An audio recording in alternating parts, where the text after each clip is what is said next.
This video is brought to you by the Ridge wallet. Guys, this wallet's incredible. It's light, it's sleek, it's industrial, and guess what? It doesn't awkwardly fit in your back pocket. This thing goes in your front pocket and will seriously change your pocket game. If you've moved on from the flip phone, don't you think it's time to let that 90s style wallet that your father used behind? Ridge wallets hold up to 12 cards, plus all the cash that you need. You can choose from over 30 colors and styles. That includes carbon fiber and burnt titanium. It is the best wallet you're going to buy. You don't just have to take my word for it because there's over 30,000 five-star reviews. And in fairness, I was skeptical at first, but I'm confident once you try it, you'll never go back to your old wallet. By the way, there's no pressure. You can test this thing out for 45 days. If you don't love it, send it back. They'll give you a full refund. If you decide to keep it, there's a lifetime warranty. Click the link in the description. That's going to get you 10% off today with free worldwide shipping and returns.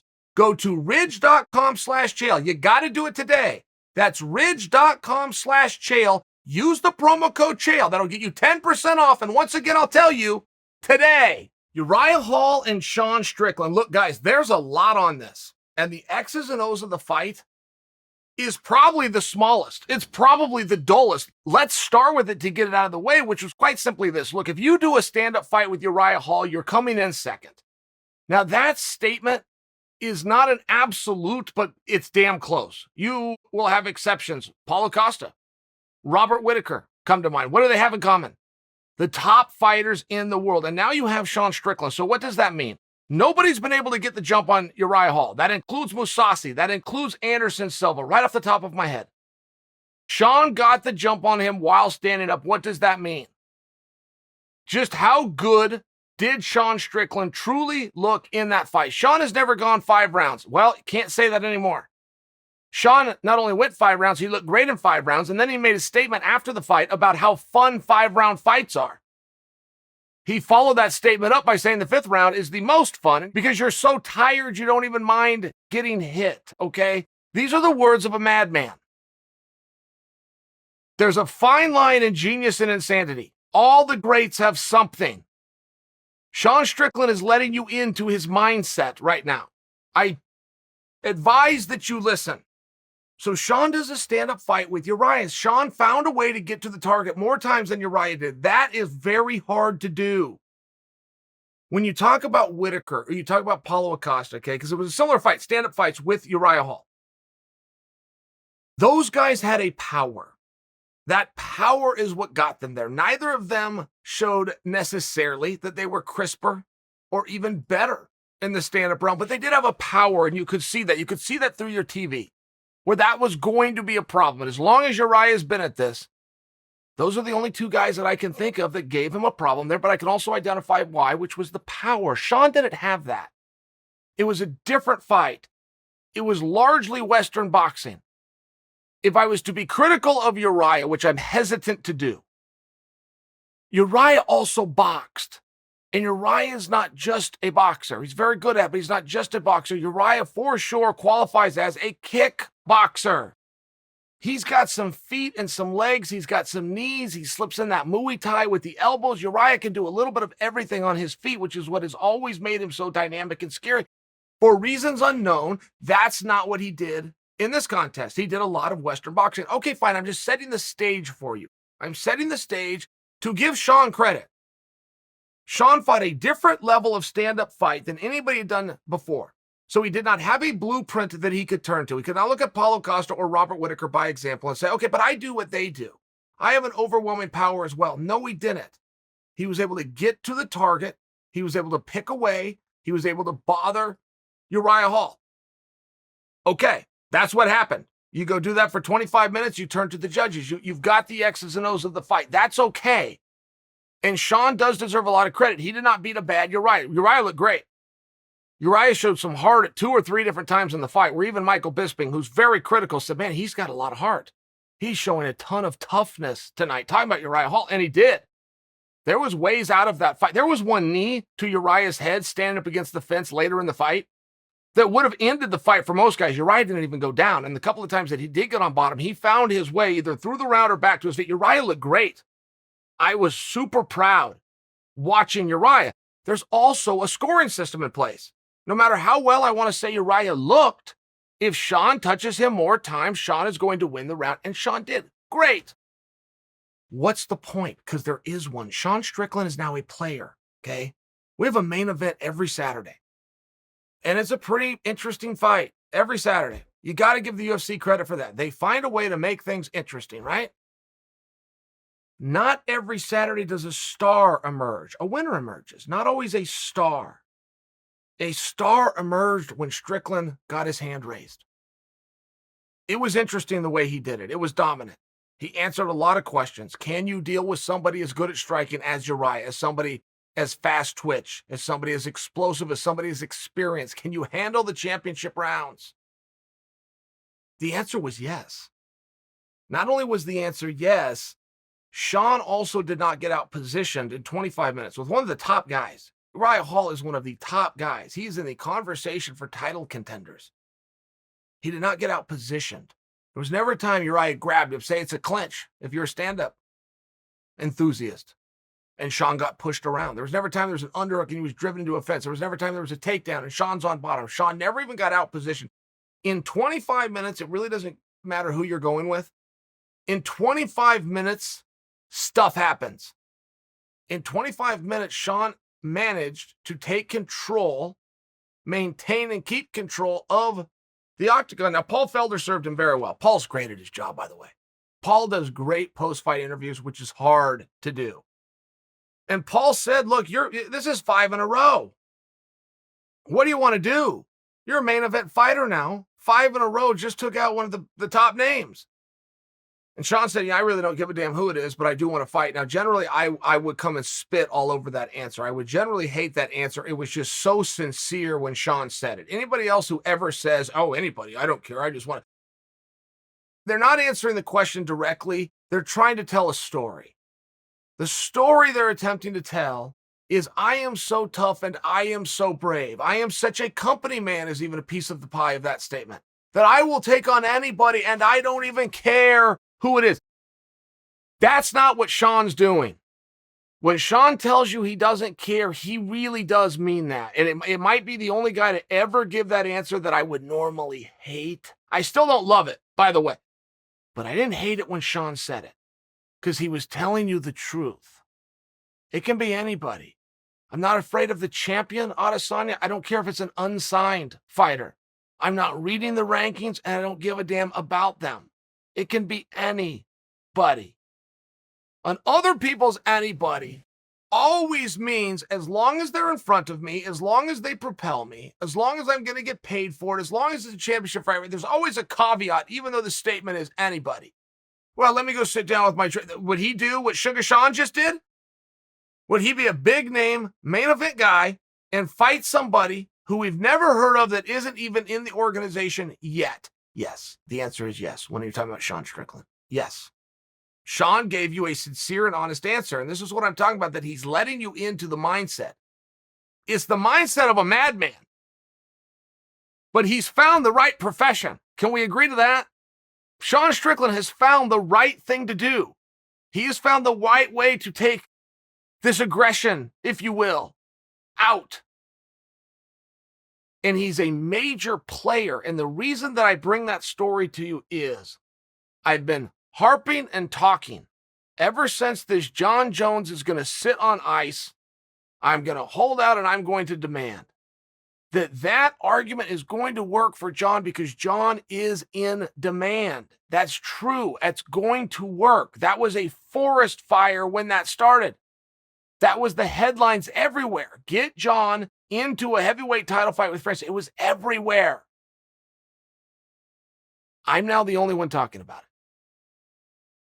So these forest fires dim out, but there's a message in that, which is no matter how hot you are, there's a Sean Strickland waiting. No matter how good you are, somebody else was up at 5 a.m. and they were running.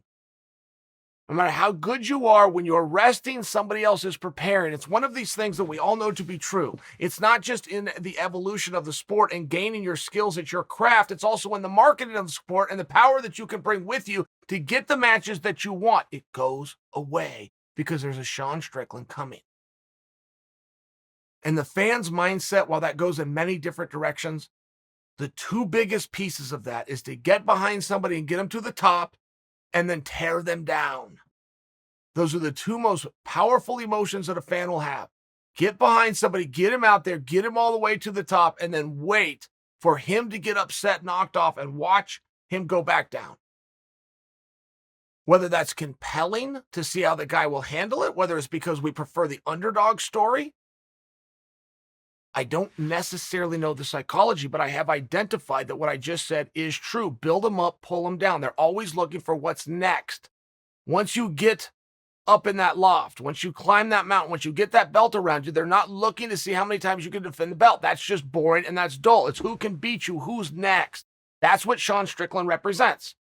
That's why this was a star being made moment. It hasn't happened at heavyweight yet, but it's coming. All of your top players at 85, they are all got to be sweating bullets right now because they're very interchangeable mediocrities. That's the cold, hard truth. You could exchange them on a day's notice and nobody's going to know the difference and or care. And now all of a sudden, those interchangeable mediocrities have a new contender to deal with named Sean Strickland. I share that with you because it's a recent example that I know that you won't take the time to deny, and it's going to happen at heavyweight. It hasn't happened yet. John can still sit there and hold out, and there is still a chance. There is absolutely a chance. John is still in demand. John is being forgotten. And I've seen so many fighters come to this sport that have a base. They have a base of people that believe in them and support them. And they feel a power with that. The part that they're oblivious to is every single week, new fans come in. Those new fans, any new fan, do you know one? Are you one? Maybe it is you. If it's not, certainly you can identify. Certainly you know, man, I've been telling buddies for years, and I finally got them to listen a year ago. Okay. Any new fan that's come along in the last 2 years does not know what a John Jones is. They don't know who John Jones is. I realize of the base, I'm talking about probably 3%. It's probably 3% growth, be fair. But another year goes by, all of a sudden you're at 4.5% growth. All of a sudden you're at 6%. That's a lot of people. We're talking about a massive amount of people that don't know who or what a John Jones is. I'm sharing this to you from personal experience. There was times I could not get around. I had to have disguise. You guys ever hear about this disguise that St Pierre used to wear? George St Pierre. Look into that story sometime. Very well known. I actually can't confirm that it's true, but there's a very well-known story that George St Pierre would go all the way into a wheelchair. By the way, he would have a full disguise in a wheelchair because the wheelchair is what, people get out of the way and let him get through. That's how George got from point A to point B on fight week. I had the same problem, except I didn't have the disguise. I will tell you right now, not only will I get from point A to point B easily, okay? They just don't know. A lot of people don't know. That's okay. It's just proof that there's new fans that come in. And those new fans, like the other fans, are looking for somebody to cling to. They're looking for somebody new. You'll hear Dana talk about every fighter has a window. You got to strike when it's hot. You don't know what that window is. Not every fighter has 3 years. Not every fighter has 10 years. Not every fighter's got 1 year. You have a window, though, for sure. And we only know when that window closes when it's over. You will never be done with this business. One day you will wake up and the business is done with you. And when you look at Sean and you look what he accomplished, as little as he appeared to be aware of it, if you look at what Sean Strickland has now accomplished, and don't forget he did it over 2 weight classes. Are you guys aware when he came into the UFC, he was at 170 pounds? Sean's lost, I believe, 2 matches, but I couldn't name them for you. I couldn't tell you who it was. I believe he's lost 2 fights. When I met Sean, he was 21 years old and he was 17-0. He told me that and I thought I've now met a BS artist. I remember thinking that. There's no 21-year-old that's 17-0 for simple math that you have to be 18 before you can even get a license. And you're telling me that in 3 years you got 17 fights. I don't believe this guy. But I work out with him and he sure felt like a guy that could be 17-0, right? It's one of these things. He's lost 2 fights. I don't know who they were to. It'd be relevant to my story if I did, because if those 2 losses were at 170 pounds, then he hadn't lost any fights. If he lost one at 170 and one at 185, which is what I think it is, okay, great, but he's won 5 in a row. You see where this guy's a player? You see where you hear, and these are studs. I'm not putting them down. Jared Cannonier, stud. Paulo Costa, Darren Till. These guys are studs. No insult here. But any one of those three guys, imagine them against Adesanya, or imagine them against Whitaker. Now imagine that it's not the guy that you picked, but it's one of the other three guys I named. Is there any difference? Those are interchangeable mediocrities, and there's no other way to say it. So 185 pounds is wide open. I submit for you that Sean, well, maybe he hasn't taken the lead yet. He's now right up there. Recency bias by me? Yes, of course. Of course. Even the court of law allows the defendant to go second because whoever goes last has the power. Sean went last. Sean's got some power right now. I'm not arguing for he's the number one contender and he's next for Adesanya. I'm not saying any of those things. What I'm saying is he is now equal to the guys who are in the argument to be fighting Adesanya. That's my claim, and I'm right. It hasn't happened at heavyweight. It's coming. As much as you didn't know what a Sean Strickland was, a short period of time for many of you, until this fight with Uriah Hall. In all fairness, if you're to tell the truth, you didn't follow his career. He did plenty of work. I mean, I met him. He had 17 fights. I didn't know who he was, and I followed the game. Now he's won 5 in a row in the UFC at 2 different weight classes. I didn't know that. I did not know that, and I know him, and I like him, and I follow him. I didn't know that. Paul Felder had to tell the world. And as much as you didn't know what a Sean was, or what his record was, or a story about him, as much as you didn't know, I only submit for you, those guys are already signed at heavyweight right now. They're already signed. They're already in the organization. Not Mick and Sean got to go find these guys somewhere. They have them now. That guy or those 5 guys have just not come forward yet. They just haven't put their foot down and been established yet. Whether it was a main event, whether it was a couple of interviews, whether it was a media tour, they're already here. And that's the game that John's competing with now. Can I stay hot and stay interesting? Even though the fan base is growing and they don't know who I am, I still left when it was pretty goddamn big, which is true. Left with a ton of success. I got a great story to tell. That's true. Can I keep whatever fire I still have? Well, it used to be a forest fire. It's down here now. Can I keep whatever I have hot or even smoldering, hotter, longer than before one of these 5 guys, Chael's promised me are here, get their name bigger? That's the game that he's playing. I don't know why you'd want to play that game. This sport is very straightforward. Your skills against his skill. Agreed upon weight class, agreed upon time. When you start making yourself subject to outside factors such as a young, hungry, rising star dying for his opportunity, it's a risky game.